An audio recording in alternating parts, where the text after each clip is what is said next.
Ganda ng bagong daan dito sa San Felipe. Ito yung madalas na traffic kami palagi nito last year. Ngayon ang ganda oh. Pati yung pagkaka-asphalto. Sarap sumagad. Huwag mong subukan. Masisira ang buhay mo. Kaso wala naman nang isasagad tong motor. Paano masabi?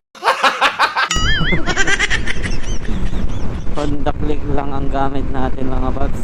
All stock. Pero ang ganda ng daan no. Ganito sana. Ganito sana yung daan sa buong Zambales. Nangyari kaya yun? Oh? Luwang.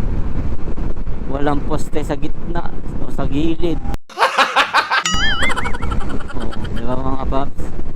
Kaya ang ganda ng pagkakagawa ng highway dito. Hindi ko lang alam kung anong barangay ito sa San Felipe. Nga lang pagdating dito mga paps, hindi na. Single lane na ulit. Pero, ganoon pa man, no? Aspaltado pa rin. Maganda pa rin yung pagkaka-aspalto dito. Malapit na dito yung maraming puno. Alam ko mga paps, so ito yung after ng Pakurba dito. Ito yung mga marami ng puno mga paps. So, yan nga lang, hindi ganun kalakihan ng mga puno dito sa gilid. Ito rin tinatawag nilang Maloma, San Felipe. Oo, Maloma.